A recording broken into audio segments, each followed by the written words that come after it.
नमस्कार मित्रांनो, सुस्वागतम. मुरंबा मालिकेच्या आजच्या भागामध्ये आता माही रूममध्ये येते आणि ती आता एकटीच असते.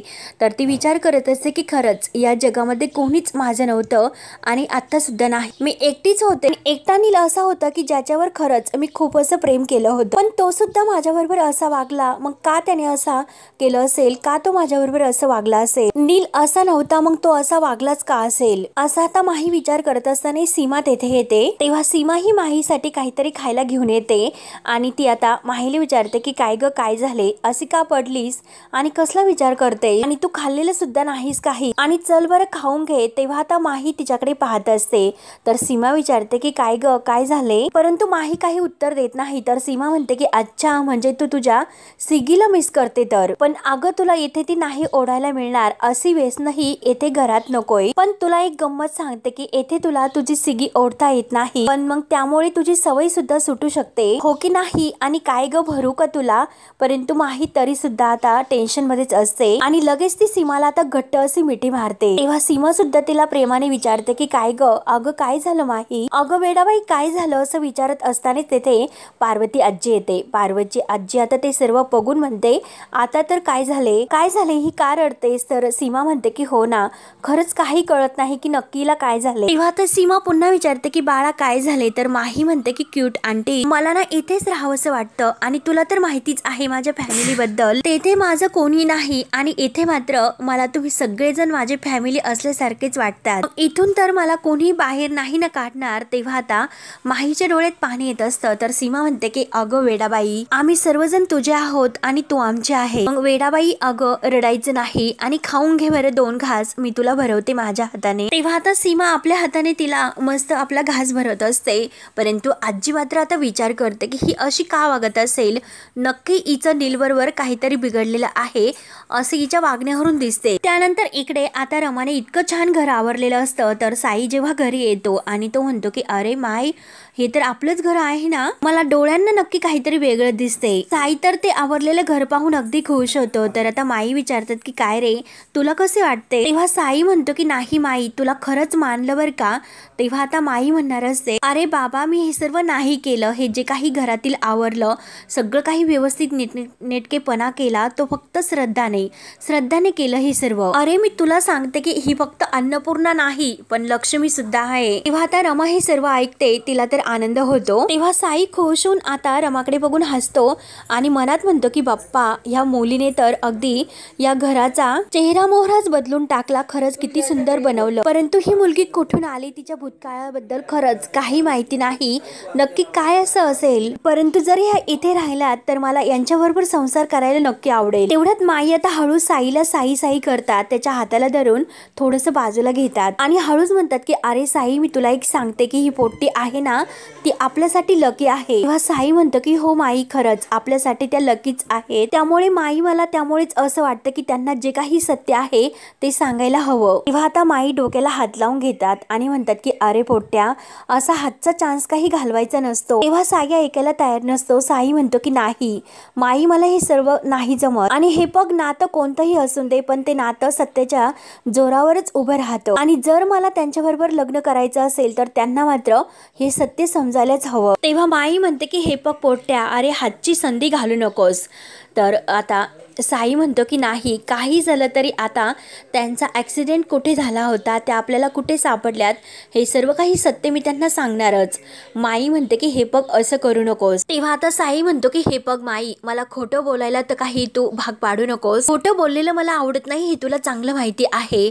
तर माई म्हणते की नाही. तर साई म्हणतो की हे बघ माई, तू ऐकत जा, तू मध्ये पडू नकोस, मला सांगून दे, जे काही सत्य त्यांच्याबद्दल आहे ते सांगून दे. तेव्हा आता सांगण्यासाठी साई लगेच रमाजवळ येतो. रमाला म्हणतो की श्रद्धा श्रद्धा, परंतु आता रमाचं काही लक्ष नसते. तेव्हा साई तिला हात लावतो. तेव्हा कुठे रमा ही भानावर येते. तेव्हा रमा विचारते की काय काय झाले. तेव्हा साई म्हणतो की मला तुम्हाला काहीतरी सांगायचं आहे. तेव्हा रमा आता खुश होऊन म्हणते की हो सांगा ना. तेव्हा आता साई म्हणतो की मला तुम्हाला एक सत्य सांगायचं आहे. तेव्हा आता रमा विचारते की काय, परंतु माई लगेच पुढे येतात. माई म्हणतात की श्रद्धे, अगं त्याला असं विचारायचं आहे की जे आपल्या गल्लीमध्ये माघी गणपती बसतात ना, त्यांची पूजा आहे, तर तू त्या त्याच्यासोबत जाशील का? परंतु साईला राग येतो. साई आता माईकडे रागाने पाहत असतो. तेव्हा आता रमा म्हणते की हो जाईल की. तेव्हा आता माई लगेच मुद्दाम साईला म्हणते की बघितलंस का, तू उगाचच विचार करत बसलास. अरे ती तर हो म्हणाली, त्यामुळे जा बरं लवकर आवरून घे आणि तोंड काय बघत उभा राहिलास माझं, जा आवरून घे. साई आता रागानेच माईकडे पाहतो आणि लगेच रागाने तो आता बाजूला निघून जातो. तेव्हा आता रमा एकसारखी साईकडेच पाहत असते. तर माई आता रागाने तिला सुद्धा म्हणतात की अगं पोट्टे, सारखी तू तिकडे का बघून राहिलीस, जा तू तुझं काम कर. त्यानंतर आता इकडे आजी, अभि आणि आनंद एका रूम मध्ये असतात. तर अभि आनंदला म्हणतो की जर तू बिजी असतील तर मात्र आज पूजा कोण करणार. त्यावर आता आनंद म्हणतो की म्हणजे काय, अरे अक्षय सोबत माही पूजाला बसणार आहे. तेव्हा मात्र पार्वती आजी म्हणते की नाही, अक्षय बरोबर काही झालं तरी माही ही पूजाला बसायला नको. त्यावर आता आनंद म्हणतो की आजी अगं काय बोलतेस तू. तर अभि म्हणतो की जर आपण हे असं केलं तर मग अक्षयला संशय नाही का येणार. तेव्हा आजी म्हणते की अरे ज्या क्षणी ते पूजेला बसतील ना त्या क्षणाला सुद्धा अक्षयला संशय येईलच, हे का कळत नाही तुम्हाला. तेव्हा आनंद म्हणतो की एक मिनिट आजी, जे काही तू सांगते ना सगळं काही अगदी डोक्याबाहेर जाते, अगदी सोपं करून तो आम्हाला सांगतेस का. त्यावर आता आजी म्हणते की अरे याच्यापेक्षा सोपं अजून काय सांगायचं आहे. अरे ही जी काही माही आहे ना ती फक्त अगदी आपली बाहेरून रमा आहे, आतमधून तर ते केवळ आणि केवळ माहीच आहे ना. आणि जर मात्र तिच्यामधील ही माही एकदम अशी जागृत झाली तर मग काय होईल. जेव्हा मागे मीटिंग होती तर त्या मीटिंग मध्ये जे इतकी फाडफाड ती इंग्रजी बोलायला लागली तेव्हा तर माझी पंचायतच होऊन गेली होती. मग ही पूजा करताना सुद्धा असंच काहीतरी झाले तर ही पूजा बिजा ह्या माहीचा काही त्याच्याशी संबंध आहे का, त्यातलं तिला कुठेही काही माहिती नसेल. तिला पूजा करताना काही करता येणार नाही, मग अक्षयला संशय येणारच नाही का. अक्षयला नक्की संशय येईल की नक्की ही आपली रमा नाही दुसरीच कोणीतरी आहे म्हणून. आणि नैना म्हणाली आपल्याला की ते सर्व ठीक आहे की फॅमिली मिळाली वगैरे, पण त्या फॅमिलीची किंमत कळायला नको का, व्हॅल्यू सुद्धा समजायला नको का. आणि हे ते माहीला कसं समजणार. तेव्हा आता आनंद अभिला म्हणतो की बघ ना, अरे पूर्वी तर आजी आपल्या रमाला नाव ठेवायची आणि आता मात्र ह्या माहीला नाव ठेवते, म्हणून दोघांना हसायला येतं. तर पार्वती आजी रागाने म्हणते की दोघे जण का हसतात, तुम्हाला का हसायला येतं. की हे बघा तुमचं काय म्हणणं आहे की आयुष्यभर आपण त्या मुलीला घरामध्ये ठेवून घ्यायचं का. त्यानंतर आता दुसऱ्या दिवशी पूजेला सुरुवात होते. छान अशी सजावट झालेली असते आणि आपले गणपती बाप्पा सुद्धा बसलेले असतात. तेव्हा आता आनंद आणि अभि येतात, काका सुद्धा तेथे असतात आणि मयुरी सुद्धा. आनंद इतका खुश होतो आणि इतकी छान सजावट आणि ही पूजा वगैरे कोणी केली. तेव्हा आता मयुरी म्हणते की अर्थातच जान्हवी वहिनी आणि मी. त्यावर आता आनंद हे ऐकून अगदी खुश होतो आणि म्हणतो तेव्हाच मला समजलं की नक्की जान्हवी मॅडम काल उशिरा झोपायला आल्या होत्या आणि आवरायला मात्र आता आणखीन वेळ लावत. त्यावर आता काका म्हणतात की आनंद, अरे बायकांना आवरण्यासाठी वेळच लागतो ना. शशिकांत तेवढ्यात अगदी तयार होऊन येतो, हॅलो असे बोलतो आणि सांगा बरं मी कसा दिसतो असे विचारतो. मयुरीला तर हसायला येतं, परंतु आनंद म्हणतो की हो एकदम असे भन्नाट, म्हणजे एकदम असे क्यूट दिसतात. आणि काय हो बाबा, हा काय वांगी कलरचा कुर्ता, हा रंग तर तुम्हाला आवडत नाही ना. त्यावर आता शशिकांत म्हणतो की हो रे बाबा, अरे मला नाही आवडत, परंतु तुझ्या आईचा मात्र आवडता रंग आहे, मग तुझ्या आईची जी पसंत तीच माझी पसंत. तेव्हा आनंद आता एक डायलॉग मारतो आणि आता शशिकांतला म्हणतो की हो बाबा, आई तुम्हाला आता बघून एकदम अशी खुश होईल. त्यावर आता मयुरी सुद्धा खुश होऊन म्हणते की बाबा खरंच खूप छान दिसतात तुम्ही. एवढ्यात आता आजी बाहेर येते आणि विचारते की काय सर्वजण रेडी आहात ना पूजेसाठी. तेव्हा आता शशिकांत म्हणतो की हो आई, आम्ही एकदम रेडी आहोत. तेव्हा आता पार्वती आजी म्हणते की तू तर तयार होऊन आलास, पण तुझी बायको मात्र कुठे आहे. तेव्हा आता शशिकांत म्हणतो की आई अगं तुला माहितीच आहे की तुझ्या सुनेला आणि नाचसुनेला तयार होण्यासाठी किती वेळ लागतो ते. आणि तेवढ्यात अक्षय तयार होऊन बाहेर येतो आणि मयुरी आनंद या दोघांना म्हणतो की खरंच खूप मस्त झाली अशी आरस. मयुरी म्हणते की हो ना, छान झाली ना. त्यावर आता आनंद म्हणतो की बाय द वे अक्षय, अरे तुला माहिती आहे ना दरवर्षी ही गणपतीची जी काही सजावट आहे तर मी आणि जान्हवी मिळूनच करायची आणि मयुरी सुद्धा करायची. तेव्हा आता अक्षय म्हणतो की नाही, अरे मी आणि आभ्या मिळून करायचो. तेव्हा आता आनंद म्हणतो की राहून दे. मयुरी बघ ना अगं अक्षय काय म्हणतो. तर मयुरी म्हणते की नाही, अरे अक्षय दादा, मी आणि आनंद दादाच करायचो. तेव्हा आता अभि दिसत नाही तर अक्षय विचारतो की अभि कुठे आहे. तर काका म्हणतात की अरे तो आत्ताच बाहेर गेला. तेव्हा आता अभि हा बाहेर आलेला असतो. तर अक्षय बाहेर येतो आणि आता तो अभिला म्हणतो की काय रे इथे का बसलास. अभि म्हणतो की नाही जरा आलो होतो.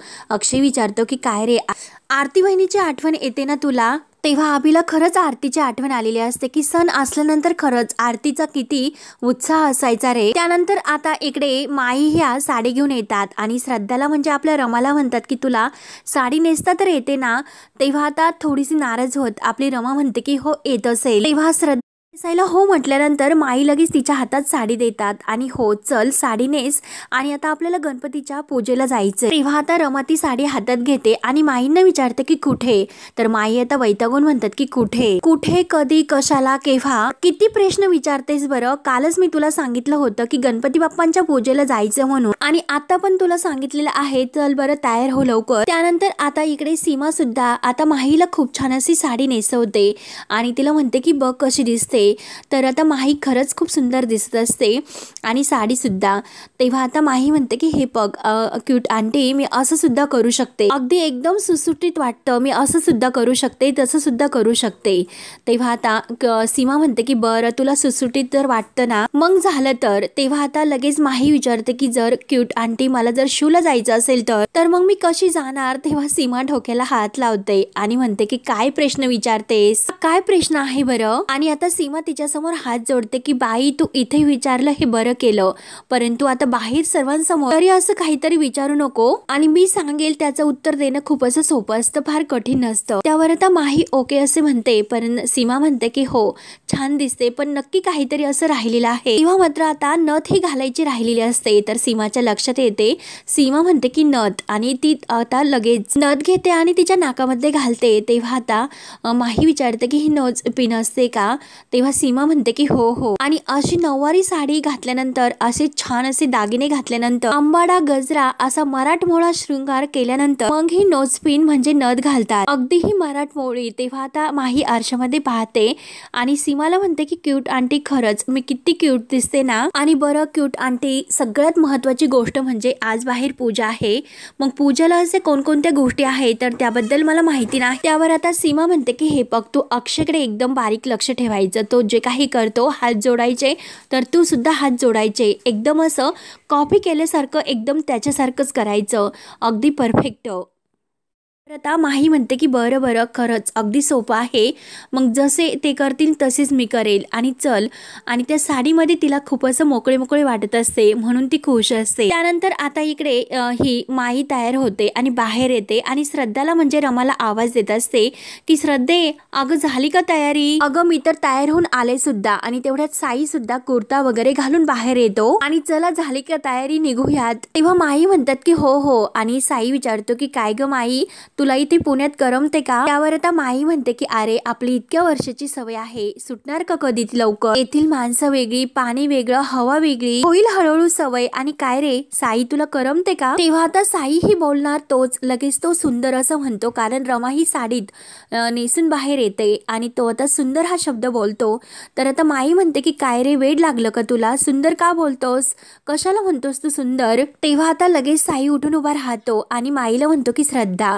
तेव्हा माई वळून आता रमाकडे पाहते, तेव्हा मात्र रमाने 2 वेण्या घातलेल्या असतात आणि आता माई पाहतच राहते, परंतु माई आता पाहत पाहत म्हणते काय ग 2 ह्या वेण्या लहान मुलीसारख्या घातल्यास। तेव्हा आता रमा सांगते की अहो जेव्हा मी आवरत होते तेव्हा अचानकच मी वेण्या बांधायला लागले आणि कधी मात्र वेण्या बांधून झाले हे मला कळलं सुद्धा नाही, परंतु आज मात्र मला स्वतःकडे बघून अगदी छान वाटतं। तर साई आता आपल्या ह्या श्रद्धाकडे म्हणजे रमाकडे बघून खुश होतो। तेव्हा आता माई म्हणतात की अगं तुला छान वाटतं पण तुझ्याकडे बघून मात्र लोकांना तर छान वाटायला हवं ना। त्यावर आता रमा विचारते की काय झालं ह्या वेण्या चांगल्या नाही दिसत का। त्यावर आता साई म्हणतो की नाही हो तुमची ही 2 वेण्यांची स्टाईल आहे ना ती मला खरंच खूप आवडली। त्यावर आता माई लगेच हसून म्हणतात की काय रे तुला आवडली, मग छान आहे, चल खरंच छान आहे। आणि आता मात्र तुमच्या दोघांचं लग्न होणार आहे आणि पहिल्यांदाच तुम्ही दोघेही एकत्र जातात ना, मग कुणाची दृष्ट लागायला नको म्हणून त्या दोघांची दृष्ट काढते। त्यानंतर आता साई, रमा आणि माई ह्या तेथे गणपती बाप्पांच्या दर्शनाला येतात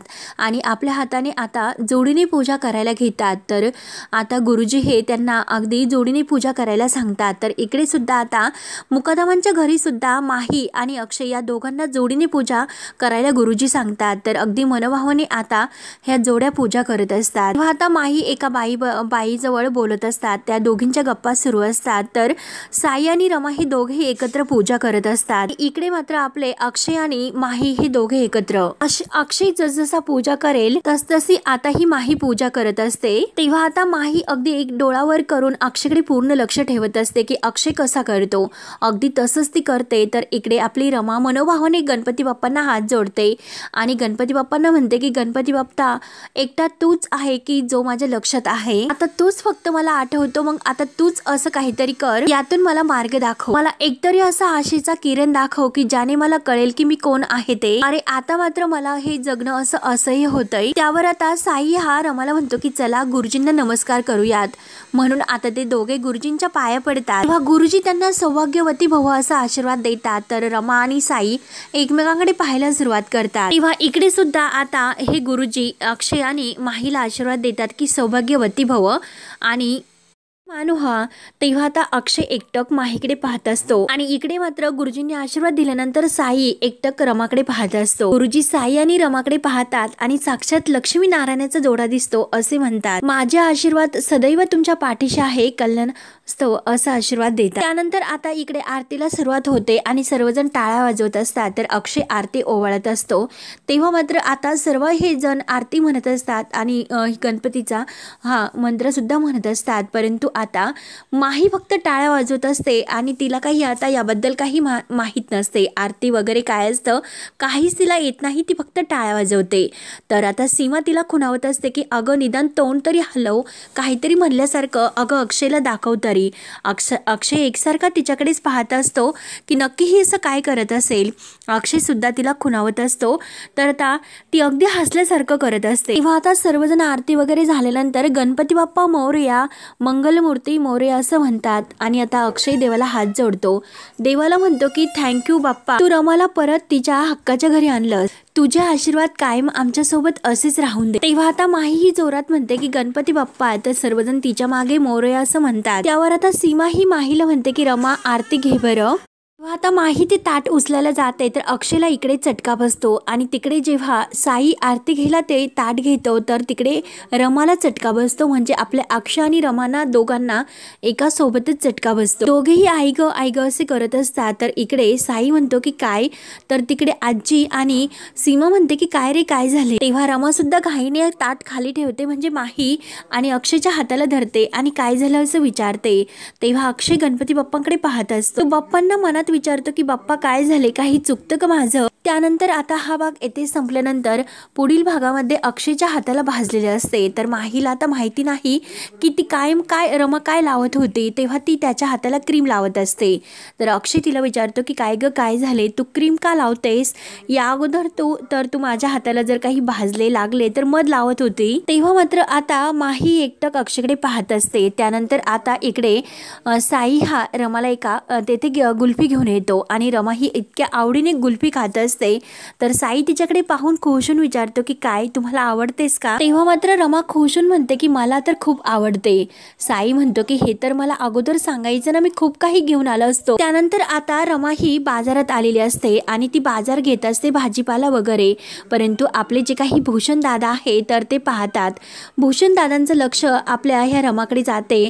ते ओळखतात आणि जेवता जेवता मात्र भूषण दादा आता लगेच तिथून धावतात आणि रमाला आवाज देतात. वहिनी वहिनी असं करत असतात. तर रमा सारखी भूषण दादांकडे पाहत असते. तेव्हा आता मित्रांनो काय होईल पुढे, भूषण दादा अन्हा आपली रमा ओळखेल का आणि भूषण दादा आणि ह्या रमाला काही असा तिचा काही आठवण्याचा क्ल्यू मिळेल का, हे पाहणं आता खूपच असं रंजक ठरणार आहे.